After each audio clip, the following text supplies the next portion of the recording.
그래서 이제 예수가 어떤 예언을 하냐면 네. 자신에게 일어날 고난에 대해서 예언을 하기 시작합니다. 내가 예루살렘에 올라가가지고 유대인 지도자들과 장로들한테 반대파들 사람한테 고난을 받고 그들한테 내가 죽게 될 거야. 하지만 사흘 만에 다시 살아날 것이야. 라고 하니까 베드로가 가만히 있을 수 없죠. 주님 절대로 안 됩니다. 그럴 리가 없습니다. 라고 하니까 사실상 베드로는 약간 좀 걱정돼서 한 말인데 베드로한테 갑자기 따끔하게 이렇게 말해요. 아직도 믿음이 부족하냐. 썩 물러나라. 너는 하나님의 일은 생각하지 않고 단지 사람의 일만 생각하는구나. 이때 베드로의 심정이 어땠을 것 같아? 억울. 난 예수님을 위해서 그렇게 한 약간 건데. 되게 걱정돼서 했는데 어쨌든 따끔하게 혼나게 됩니다. 그래서 맨날 나만 갖고 그래. 그래도 천국에 가는 열쇠 받았는데 이 정도는 해야지. 그 뒤에 이제 예수가 이런 말 하십니다. 누구든지 나를 따르려거든 자신을 버리고 자기의 십자가를 짊어져야 된다. 누구든지 자기 목숨을 보존하려고 하는 사람은 그 목숨을 잃을 것이요. 버리고자 하는 사람은 얻을 것이다. 죽고자 하면 살 것이요. 이런 말 있죠. 이게 이제 이순신 장군님이 2000년 전에 듣고 하신 말씀입니다. 장차 인자의 아버지에게 영광에 둘러싸여 천사를 거느리고 올 때 인자는 각 사람이 행한 대로 갚아줄 것이다. 라고 하십니다. 엿새가 지나가지고 예수께서 베드로와 야고보와 요한을 데리고 산에 올라가시거든요. 그러니까 이 세 명이 예수께서도 약간 그 12사도들 중에서도 좀 특별히 좀 아꼈던 그 제자들입니다. 가는 중에 예수님의 모습이 자꾸 변해요. 얼굴이 막 빛나고 옷이 막 빛나고 하다가 모세랑 엘리야가 나타나가지고 모세랑 엘리야는 약간 그 위대한 예언자 같은 느낌인데 그 사람들의 모습이 나타나가지고 막 예수랑 얘기를 하니까 베드로가 주님 여기 있으니까 되게 좋습니다. 주님께서 허락하신다면 제가 초막 3개를 지어가지고 하나는 주님한테, 하나는 모세한테, 하나는 엘리야한테 드리겠습니다. 라고 얘기를 합니다. 그러자마자 구름 속에서 목소리가 나와가지고 이는 내가 사랑하고 내가 기뻐하는 내 아들이다. 너희들은 그의 말을 들어라. 라고 하면서 제자들이 바닥에 납작 엎드렸는데 예수가 다가와가지고 두려워하지 말라. 라고 안부를 물어주십니다. 그러면서 이제 인자가 죽은 자 가운데서 살아날 것인데 너희들은 그때까지 그것을 절대 말하지 마라 라고 이제 함구를 시키시고 예수가 이제 돌아왔을 때 귀신 들린 아이를 안고 있는 부모들이 있었거든요. 그래서 예수가 귀신을 꾸짖자마자 아이의 몸에서 귀신이 나오게 됩니다. 근데 제자들이 그걸 보고 있다가 예수님 저희들은 왜 아직 귀신을 쫓지 못하는 건가요? 라고 물으니까 예수께서 너희들이 믿음이 적기 때문이야 라고 믿음을 다시 강조하시는 거죠. 그리고 이제 자신의 고난에 대해서 2번째 예고를 하시는데 제자들이 갈릴리에 모여 있을 때 머지않아서 나는 사람들한테 배반당하고 그들의 손에 죽었다가 사흘 만에 다시 살아날 것이다. 이제 일행이 그 이후에 가버나움이라는 지방에 이르렀을 때 그 성에 딱 들어가면 성전세라고 해가지고 그 약간 세금을 거두는 사람이 있거든요. 그 세리라고 하는데 보통 그 사람들이 사람들한테 묻습니다. 당신네 선생님은 세금을 냅니까? 라고 물으니까 옆에서 예수가 이렇게 말합니다. 베드로야, 너는 어떻게 생각하니? 세상의 임금들은 자기 아들에게서 세금을 받지 않고 다들 다른 주민한테서 세금을 받게 되는데 나도 그러면 세금을 내야 되는 거야? 나도 이제 어떻게 보면 신의 아들이니까 세금을 내지 않아도 되는 거 아니냐? 이렇게 물어보는 거죠. 하지만 그래도 괜히 오해 살 필요는 없으니까 그냥 세금을 내라 라고 하면서 약간 현세에 좀 적응을 잘하는 모습을 좀 보여주는 것 같아요. 그러니까 괜히 분란 만들지 말고 그냥 할 거는 해 라고 말씀해 주시는 거죠. 그때 제자들이 예수한테 묻습니다. 하늘나라에서 가장 큰 사람은 누굽니까? 라고 물어보니까 예수가 어린아이 한 명을 불러가지고 내가 진정으로 말하는데 너희가 죄에서 돌이켜 어린아이와 같지 않으면 결코 천국에 가지 못한다. 누구든지 아이와 같이 자기를 낮추는 사람만이 가장 큰 사람이다. 남을 죄짓게 하는 사람은 큰 벌을 받고 네 손발이 만약에 너를 죄짓게 한다면 그 손발을 잘라버려라. 2발을 멀쩡히 가진 상태에서 지옥에 떨어지느니 차라리 불구의 몸으로 천국에 가는 것이 더 낫다. 보통 이런 말도 많이 하죠. 네 눈이 죄를 지으면 눈을 뽑아버려라. 이런 말도 하십니다. 너희는 이런 어린아이들 가운데 하나라도 업신여기지 마라. 그러니까 이런 비유를 하십니다. 양치기가 양 100마리를 기르는데 그 중에 한 마리 잃어버렸어. 그래서 이 한 마리를 찾기 위해 가지고 막 여행을 떠났다가 그 한 마리를 찾아서 돌아왔을 때 양 99마리보다 이 잃어버린 양 한 마리 찾은 거에 더 큰 기쁨을 느낀다 이런 말인 거죠. 그렇게 하시면서 하늘에 계신 아버지께서는 이 작은 사람들 하나라도 잃는 것을 절대 원하시지 않는다. 말씀을 마치고 갈릴리 지방을 떠나서 요단강을 건너서 유대 지방으로 가게 됩니다. 도착을 하신 다음에 네. 바리새파 사람들이 예수한테 와가지고 다시 함정에 빠뜨리려고 또 질문을 합니다. 이렇게 묻는 거죠. 혹시 이유가 있다라고 하면 남편이 아내를 버려도 상관없지 않냐? 이렇게 물어보니까 성경 안 봤냐? 라고 뒷고 하시면서 성경에는 하나님께서 처음부터 사람을 이제 짝지으셨는데 부부는 둘이 아니라 한 몸이야. 그렇게 짝지으신 것을 나누어서는 안 된다. 내가 분명히 말하는데 나쁜 짓을 한 것이 아니거든. 누구든지 아내를 버리면 그것은 나쁜 짓이다. 간음이다. 라고 말씀하시는 거죠. 그때 사람들이 아이들을 데리고 와가지고 아이들한테 막 기도해달라고 부탁을 하니까 지자들이 막 막는 거지. 아, 우리 예수님한테 오지 마세요. 막 적군을 막으니까 어린아이를 가까이 오게 하는 것을 허락해라. 막지 말고 하늘나라는 이런 어린아이들의 것이다. 라고 말씀하십니다. 이때 한 부자인 청년이 찾아와가지고 선생님한테 이렇게 묻습니다. 선생님, 영생을 얻으려면 제가 어떤 선행들을 해야 합니까? 그러니까 예수님께서 선한 일을 나한테 묻지 마. 선하신 분은 오직 하나님 뿐이니까 그분께서 내려주신 계명을 잘 지켜라. 그러니까 뭐 살인하지 말고 간음하지 말고 뭐 이런 것들이거든요. 그런 것들 잘 지켜라고 하시면서 저는 항상 그런 거 다 지켰어요. 더 부족한 것이 없습니까? 라고 물어보는 겁니다. 라고 하니까 네가 완전하게 되려면 네가 가진 것을 모두 팔아가지고 가난한 사람들한테 주어라. 하니까 청년이 아까 내가 부자라 그랬잖아요. 그러니까 돈이 많으니까 걱정을 하면서 일단 돌아갑니다. 그래서 예수님께서 뭐라고 하시냐면 내가 진정으로 말하는데 부자는 하늘나라에 가기 힘들다. 낙타가 바늘구멍으로 나가는 것이 더 쉽다. 이런 표현도 많이 쓰죠. 바늘구멍 통과하는 거. 어렵다 이 말을 하시면서 베드로가 또 물어봅니다. 저희는 모든 것을 버리고 주님을 따랐는데 저희들은 무엇을 받을 수 있나요? 약간 대학교에 막 조교들이나 뭐 대학원생들이 교수님을 막 믿고 따라가는 것처럼 우리는 너를 따랐는데 우리는 뭘 받을 수 있습니까? 라고 물어보니까 새 세상에 왔을 때 내가 영광스러운 자리에 앉고 나를 따르는 12보좌에 너희들이 앉게 될 것이다. 앉아서 이스라엘을 심판할 것이다. 누구든지 나를 따르기 위해 집에서 형제나 자매나 재산을 버린다면 100배의 상금을 받을 것이다. 직접적으로 그리스도를 믿었을 때 얻게 되는 것에 대해서 언급을 해주시는 겁니다. 그러면서 하늘나라에 대해서 이런 비유를 하는데 하늘나라는 또 이렇게 비유할 수 있어. 포도밭에 있는 주인이 시장에 나와가지고 이제 알바꾼들을 막 뽑는 거야. 그래서 항상 뭐라고 하냐면 너희들이 일 끝나면 내가 10만 원씩 줄게 라고 약속을 했습니다. 그래서 오전 9시에 한 명 부르고 12시에 한 명 부르고 뭐 5시에 한 명을 불러가지고 6시에 일을 다 마감시킨 다음에 다 불러 모았어. 그래서 제일 늦게 온 오후 5시에 와가지고 일 한 사람 1시간 하는 사람한테 10만 원을 딱 주는 거지. 그러니까 오전 9시에 온 사람이 막 내심 기대를 하는 거야. 나는 일을 많이 했으니까 더 많이 주지 않을까. 해가지고 막 불만을 품고 자기 똑같이 10만 원 받으니까 막 따집니다, 주인한테. 그러니까 주인이 이렇게 말을 하는 거죠. 나와 분명히 10만 원 받고 일하기로 약속했지 않니? 똑같이 주는 것은 내 마음이야.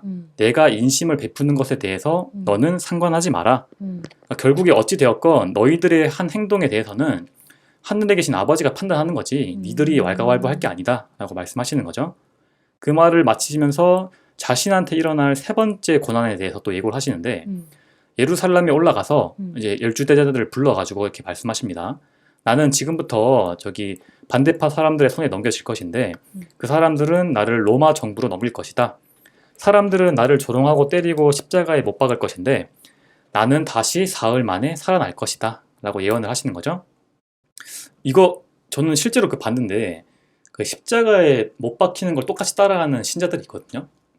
그 다큐멘터리 같은 걸 봤는데 진짜 나무에 십자가를 딱 만들어 놓고 손이랑 발에 진짜 못을 박는 거야. 그리고 그렇게 한참 매달려 있다가 막 의식을 하고 내려오는 걸 봐가지고 그거 되게 좀 대단한 것 같았어요. 이게 뭐 믿음을 떠나가지고 인간적으로 그걸 쇼맨십인데? 그걸 어떻게 아니 쇼맨십이라고 해도 그걸 할 수가 있나? 손에 못을 박는 걸? 되게 신기했던 기억이 좀 있습니다. 그 영상이 있나요? 영상이 있죠. 유튜브에 아마 있을 것 같은데 제가 어렸을 때 이제 그 다큐멘터리로 본 거여가지고 어쨌든 뭐 그런 사람들도 있다고 하고 이제 두 아들이 찾아오게 됩니다. 야고보와 요한이라는 사람이 어머니와 함께 예수를 찾아와가지고 절을 한 다음에 예수가 묻습니다. 니들은 무엇을 원하니? 라고 하니까 주님의 나라가 세워질 때 제 두 아들 중에 하나는 주님의 오른편에 하나는 왼편에 앉게 해주십시오. 약간 부정청탁을 하러 온 거죠. 네가 청하는 것이 무엇인지 알고 하는 말이냐? 라고 하면서 왼편 오른편은 내가 권하는 게 있는 게 아니라 아버지께서 정하시는 거야. 그러면서 옆에 있던 12제자들이 막 따지겠죠. 아, 너는 무례하게 뭐 그런 것을 요구하냐라고 막 하니까 이제 제자들을 말리면서 그러지 마라. 괜히 권위 부리지 말고 그냥 말만 해주면 충분하다라고 설득을 하십니다. 그리고 이제 예수와 제자들을 막 데리고 떠날 때 사람들이 막 뒤를 쫓게 되는 거지. 이후에 그 제자 2명을 불러가지고 저기 옆 동네에 가면 그 당나귀 한 마리가 있는데 그 당나귀와 새끼 한 마리를 데리고 와라. 주인이 만약에 따진다라고 하면 주님께서 쓰신다라고 하고 가지고 와라 라고 하십니다. 이게 뭐 어떤 거냐면 그 유대인 예언 중에 그 우리들의 왕은 겸손하시기 때문에 당나귀를 타고 오신다 뭐 이런 예언이 있는데 말을 안 타고? 그런 것들을 이제 이루기 위해서 당나귀를 몰고 오라고 하시는 거죠. 그 당나귀를 타고 이렇게 행진을 하게 되니까 사람들이 막 자신의 옷을 벗어가지고 막 레드카펫을 막 깔아줘요. 막 크게 환호성을 막 하니까 그 도시가 막 들끓었겠죠. 그래서 사람들이 묻습니다. 아니 저 사람은 누군데 막 레드카펫을 깔아줍니까? 라고 물으니까 그분은 바로 예수님이요. 갈릴리 출신의 예언자십니다. 라고 제자들이 답을 합니다. 예수가 이제 예루살렘에 딱 들어와가지고 거기에 있던 기도하는 사람들을 제외하고 막 장사하는 사람들, 도박하는 사람들을 막 꾸짖으면서 다 쫓아내버려요. 그러면서 성경에는 이곳은 기도하는 집이라고 불릴 것으로 되어 있는데 너희들은 이곳을 강도의 소굴로 만들고 있다라고 합니다. 그 모습을 보면서 당연히 사람들은 막 환호를 하겠죠. 그리고 그걸 보고 이제 반대파 사람들은 점점 더 시기가 커져가게 됩니다. 어느 날 아침에 예루살렘으로 돌아가다가 이제 예수께서 배가 고파가지고 무화과 나무가 눈앞에 있는 거야. 그래서 무화과를 따먹으려고 딱 갔는데 나무에 열매가 하나도 없는 거지. 그래서 이거 좀 장면이 좀 이상하긴 한데 예수님께서 좀 삐지셨는지 그 나무한테 저주를 내리거든요. 이제부터 너는 다시는 열매를 맺지 못할 거다라고 말하자마자 나무가 말라 죽어버려요. 제자들이 막 놀라겠지.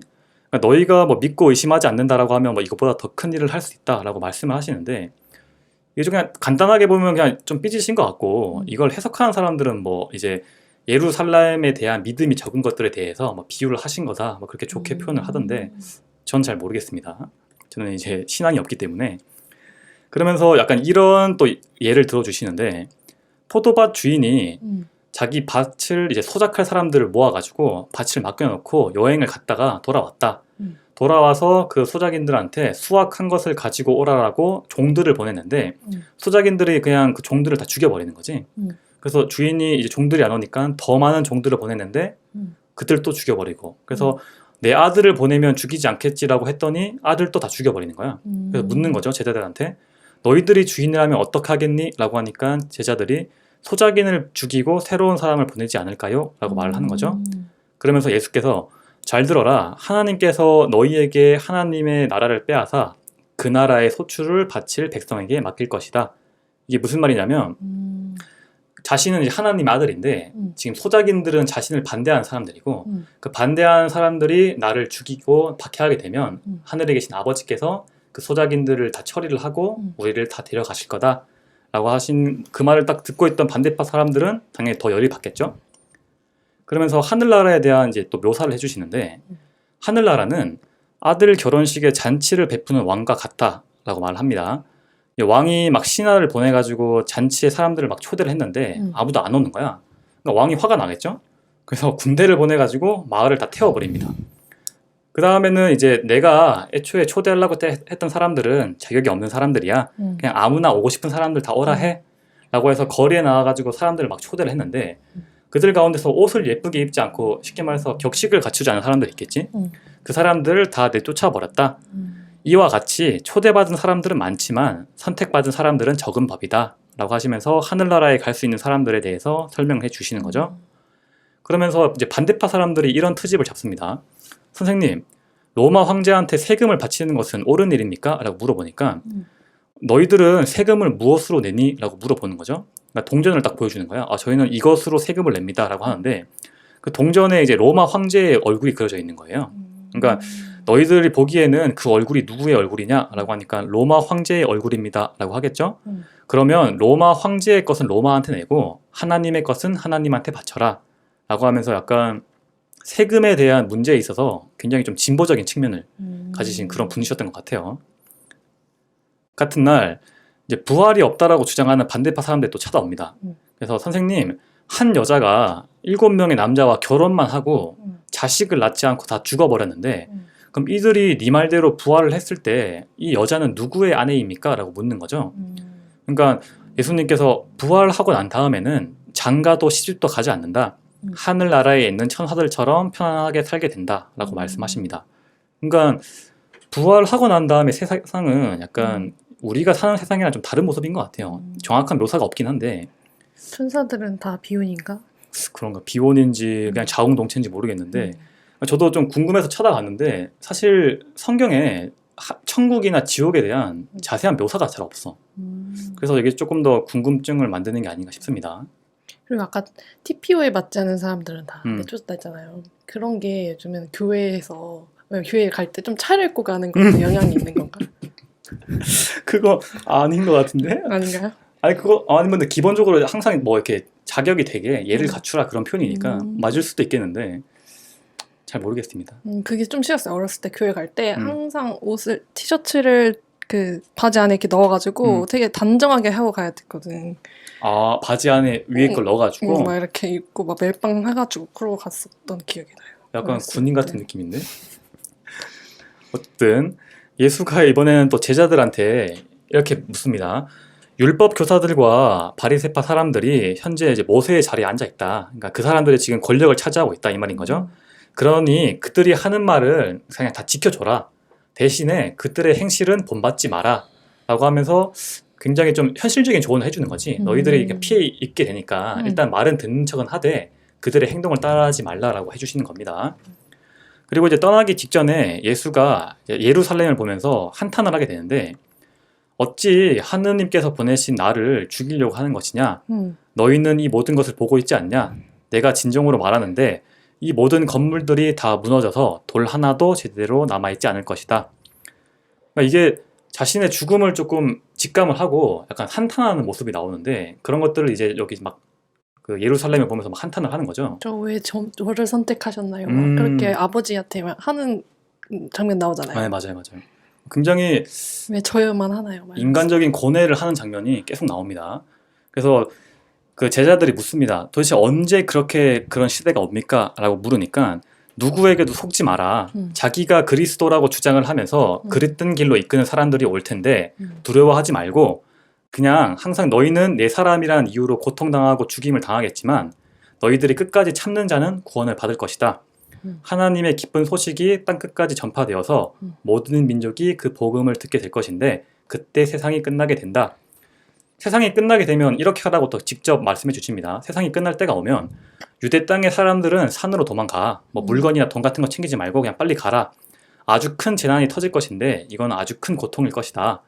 그때 거짓 예언자들이 많이 나타날 것인데 그 중에서 누가 그리스도가 광야에 계신다라고 거짓말을 해도 절대 나가지 말고 골방에서 계신다고 해도 그곳으로 가지 마라. 아주 큰 고통이 지나게 되면 태양이 어두워지고 달이 빛을 내지 못하고 별은 떨어지게 된다. 그때 인자가 올 징조가 나타난다 라고 하십니다. 인자가 하늘에서 구름을 타고 큰 권능과 영광으로 오는 것을 보게 된다. 천사들과 함께 오게 된다라고 말씀하시면서 그러니까 재림과 그날에 대한 건 아무도 알 수가 없어. 하늘에 계신 천사도 아들도 모르고 오직 아버지만 알고 계시니까 언제 그리 될지 모르니 항상 깨어 있어라. 너희는 인자가 언제 올지 모르지 않느냐 라고 하면서 항상 대비하고 있으라는 말씀을 해주십니다.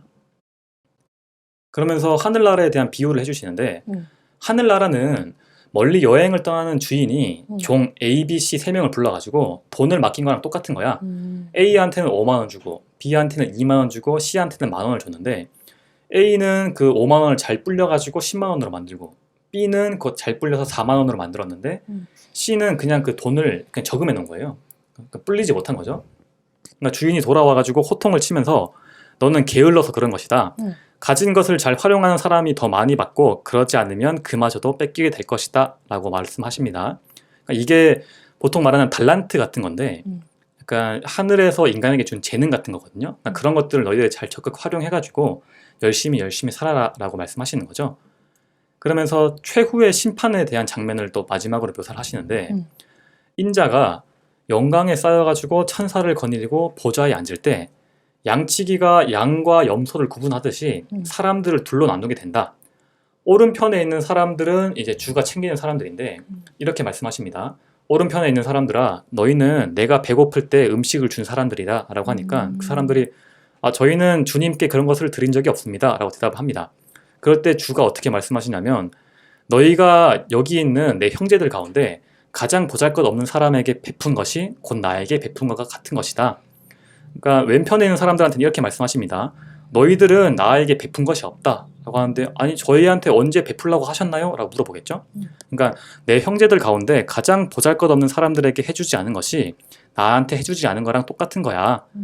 왼편에 악한 자는 영원토록 벌 받을 것이고 오른편에 계시는 사람들은 다 영원한 생명을 누릴 것이다. 천국과 지옥을 묘사하는 거죠.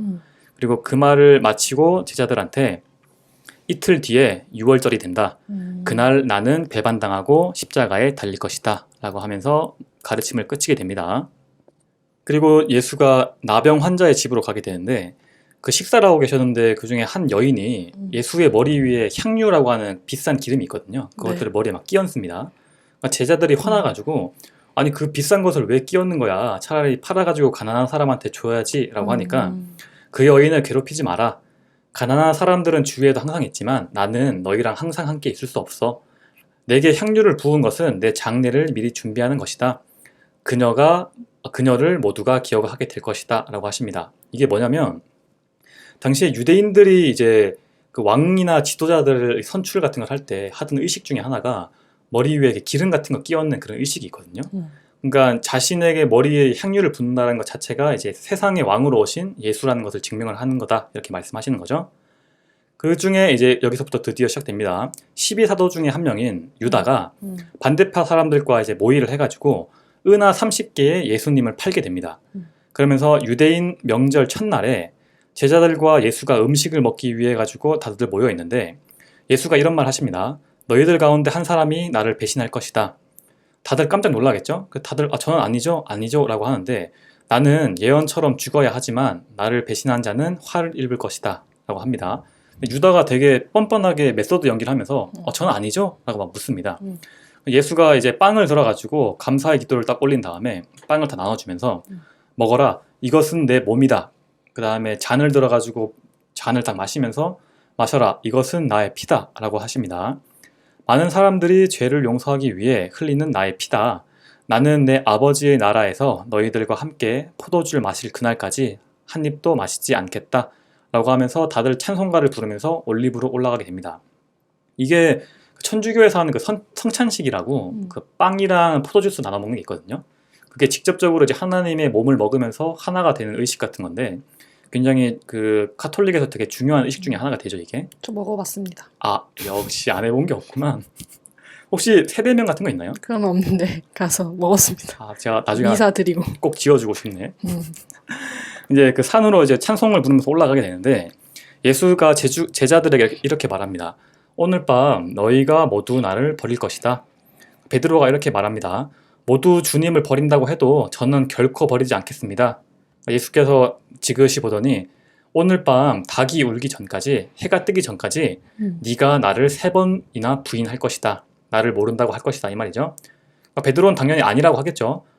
근데 예수께서 제자를 데리고 동산으로 올라간 다음에 내가 기도를 하고 올 테니 너희들은 여기서 기다리고 있어라 라고 하고 야고보와 요한을 데리고 올라가십니다. 여기서부터 약간 인간적인 고뇌의 측면이 좀 나오는데, 어떤 말을 하냐면, 내 마음이 괴로워서 죽을 지경이다. 너희는 여기에 남아가지고 깨어 있어서 나와 함께 있어줘라 라고 말을 하시거든요. 그리고 이제 아버지께 기도합니다. 만일 하실 수만 있다면 이 십자가와 잔을 저에게서 거두어 주십시오. 그러나 뜻대로 하지 마시고 오직 아버지의 뜻대로 하십시오. 이게 바로 그 뮤지컬 겟세마네 넘버의 내용이잖아요. 가사 노랫말. 그 노래가 뭐예요? 이 잔을 저에게 거두어 주소서. 그러나 제 뜻대로 마시지 마시고 아버지 뜻대로 하소서. 이 박은태가 울부짖으면서 얘기하는. 저는 사실 뮤지컬은 잘 몰라가지고 잘 모르는데 되게 좋은 노래인가 보지? 오늘 꼭 들어보겠습니다. 네. 그래서 이제 아버지께 부탁은 하지만 그래도 아버지의 뜻은 거두지 마십시오 라고 말을 하는 거죠. 그래서 제자들에게 이제 돌아와 보니 애들이 다 자고 있는 거야. 분명히 자지 마라 그랬거든. 그래서 베드로를 깨운 다음에, 아니 나는 지금 야밤에 지금 센치해가지고 기도하고 왔는데 니들은 자고 있어? 후임들이 빠져가지고 자고 있는 거야? 라고 하니까, 너희는 이렇게 단 1시간도 나와 함께 깨어 있을 수 없냐? 깨어서 시험에 빠지지 않도록 정신 똑바로 차려라.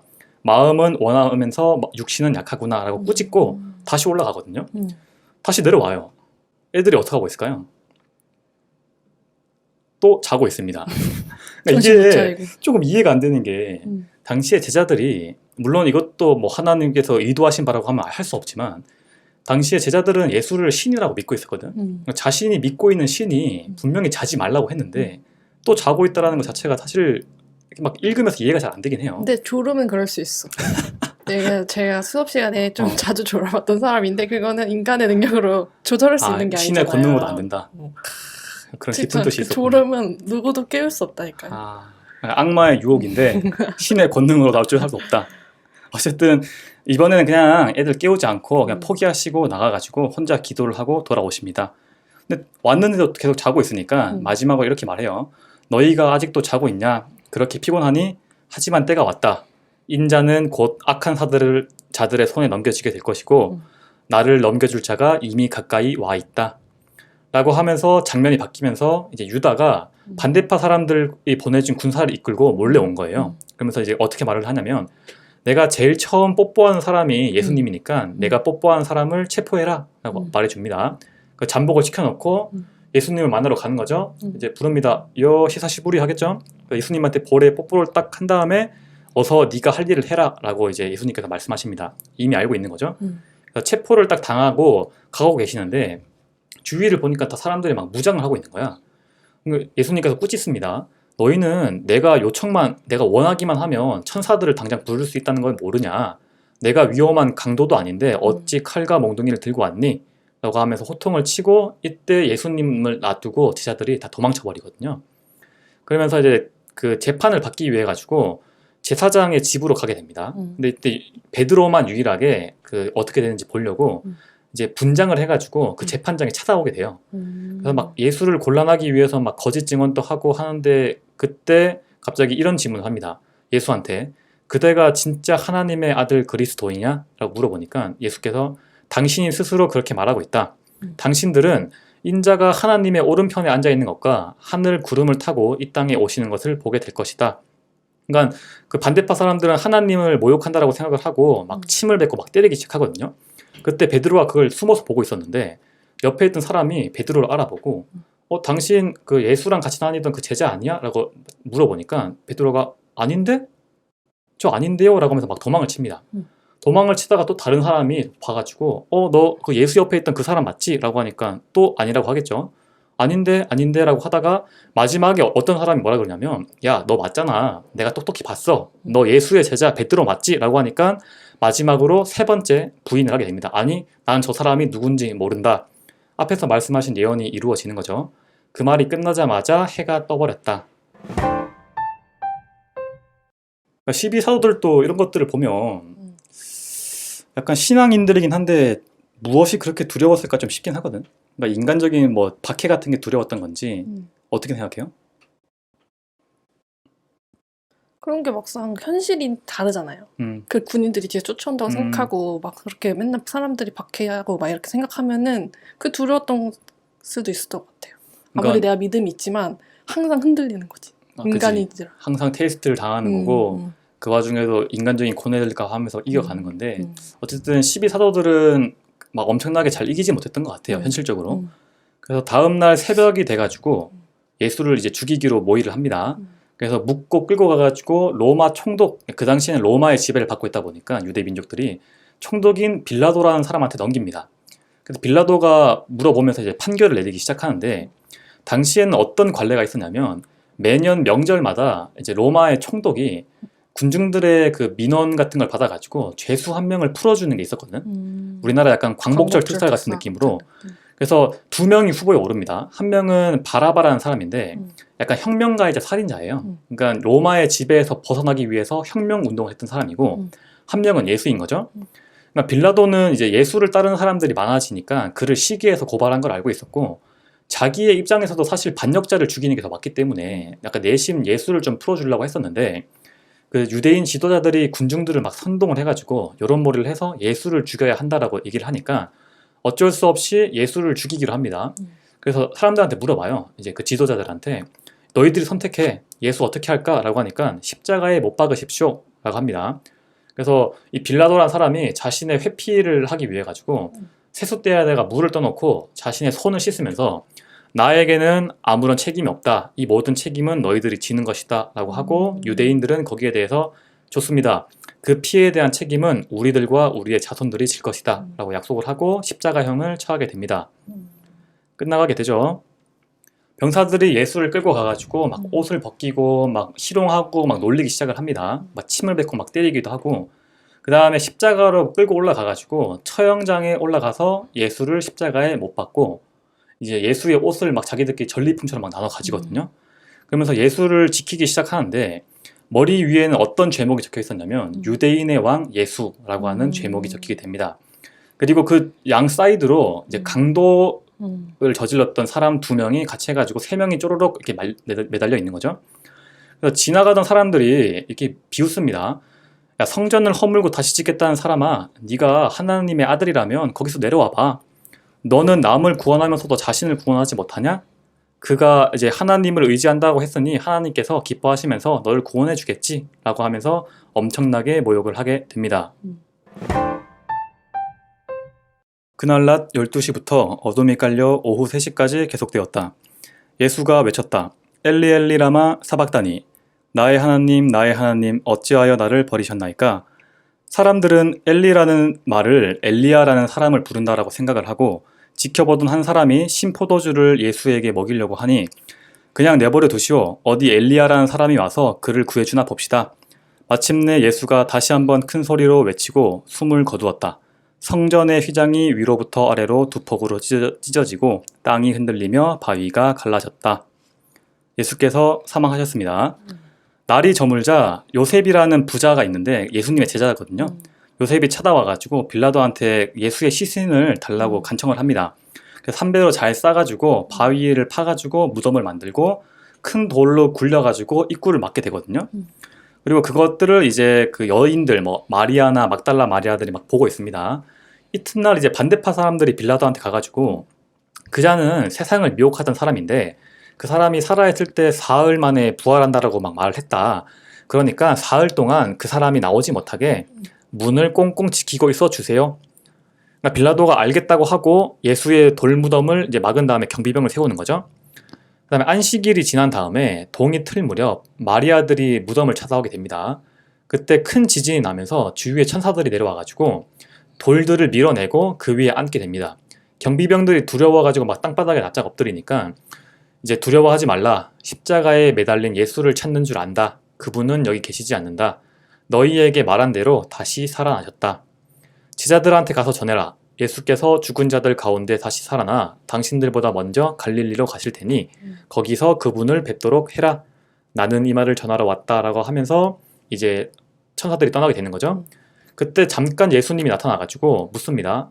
잘 지내니? 평안하냐? 물으니까 여인들이 막 경배를 드리고 있어요. 두려워하지 마. 가서 내 형제들한테 즉시 갈릴리로 오라고 전해라. 거기서 그들을 나를 만날 것이다. 경비병 몇몇이 성으로 들어가가지고 대제사장한테 이 일을 보고합니다. 그러니까 그 입막음을 하려고 뇌물을 준 다음에 너희들은 그거 본 거 말하지 말고 예수들의 제자들이 예수의 시신을 꺼내서 도망갔다라고 소문을 퍼뜨려라 라고 하면서 만약 총독이 이 소문을 듣게 되더라도 너희에게는 아무 피해가 없도록 우리가 책임지겠다라고 하면서 이 막 공작을 피는 거죠. 그리고 예수의 11명의 제자, 아까 12사도 중에 한 명은 유다였는데 그 예수를 판 다음에 그 죽게 되거든요. 그래서 11명이 모여가지고 갈릴리로 가서 예수가 이른 산에 도착하게 됩니다. 예수를 뵙고 경배를 드린 다음에 제자 중에 이제 눈앞에 있는 사람이 진짜 예수인지 의심한 사람도 있었다고 해요. 그러면서 마지막으로 예수께서 이런 말씀을 하시고 마태복음이 끝나게 됩니다. 나는 하늘과 땅의 모든 권세를 아버지 하나님께로 부여받았다. 그러므로 너희는 가서 세상 모든 민족의 모든 사람들을 제자로 삼아 아버지와 아들과 성령의 이름으로 세례를 베풀고 너희가 명한 것을 모두 그들에게 가르쳐라. 보라, 내가 세상 끝날 때까지 항상 너희와 함께 있겠다. 라고 하면서 마태복음이 끝나게 됩니다. 끝났는데 어땠어요? 바로 물으시나요? 아, 이거 진짜 잊고 있던 네. 뭐 그런 영화부터 막 애니메이션 하다 보니 뮤지컬 넘버까지 막 계속 떠오르는 게 한 편의 영화를 본 느낌이었어요. 그러니까 우리가 사실 기독교를 안 믿어도 음. 약간 기독교 문화권에 있다 보니까 음. 막 주위에서 보고 음. 들었던 것들이 많이 있고 저도 막 오병이어의 기적 이런 거 많이 들어봤거든요. 그런 게 계속 많이 나오는 것 같아요. 크게 생애와 가르침 한 두 가지 정도로 파트를 좀 나눌 수 있는데 생애는 되게 간단합니다. 한 30살까지 이제 살다가 30살부터 이제 그리스도의 인생을 시작을 하시는 건데 세상에 나와가지고 이제 제자들을 이끌고 기적을 행하다가 예언을 이루기 위해서 스스로 십자가에 매달리게 되시는 거고 그 중에서도 이제 뭐 인간적인 고뇌를 하기도 하고 고통스러워하기도 하는데 그럼에도 이제 묵묵하게 자신의 길을 가는 그런 모습을 보여주는 거죠. 그러니까 이게 사실 뭐 종교적인 설화라고 해가지고 별거 아닌 것처럼 보일 수도 있긴 한데 좀 단순히 생각을 좀 해보면 인생에 있어서 적용을 좀 해보면 예수의 아까 위에서 했던 말 중에 큰 길과 좁은 길 있잖아. 그러니까 스스로도 이제 좁은 길처럼 자신이 가야 한다라고 생각하는 길을 끝까지 가는 되게 좀 멋있는 약간 인간. 그러니까 저는 이제 비기독교인이니까 인간으로 평가를 할 때 좀 그런 사람인 것 같아요. 어때요? 저 어떻게 보면 인간적인 면도 막 보이고 뭐 중간에 막 나무에게 화풀이 하듯이 나무를 죽이는 것도 있고 그런 면모도 있고 하니까 막 해석할 여지가 되게 많잖아요. 그죠? 또 그래서 나름의 의미를 찾을 수 있는 그런 그러니까 기독교의 역사 자체가 아까 낱낱이 말 잘해줬는데 평생 해석의 역사야. 왜냐면 문장이 모두 다 비유와 상징 그다음에 지금은 없어진 고대 언어로 돼 있다 보니까 그것들을 사람들이 끊임없이 번역하고 해석하고 하면서 그렇게부터 시작되는 게 이제 흔히 말하는 우리가 말하는 그 사이비 같은 것들로 빠지기도 하고 왔다 갔다 하는 거거든요. 어쨌든 뭐 생애는 뭐 그 정도로 하면 될 것 같고 가르침은 좀 다양한데 뭐 윤리적인 것들도 있고 인류애적인 것들도 막 원수를 용서하라 그런 거 있잖아요. 그러니까 일반인으로서는 또 이해가 안 되는 것들도 좀 있습니다. 기독교적인 가르침, 뭐 현재 괴로워도 그냥 참아라, 언젠가 보상받을 테니까 이런 것들이 기독교에 대한 좀 비판의 중요한 한 축이 되는데 그러니까 어떻게 느껴질 수도 있냐면 약간 현실을 외면하고 너무 내세만 생각한다라는 비판을 많이 받거든요. 그래서 저도 약간 기독교를 그렇게 막 고운 시선으로 보진 않는데 저는 개인적으로 사후 세계가 없다라고 믿는 편이라 가지고 낱낱은 어때요?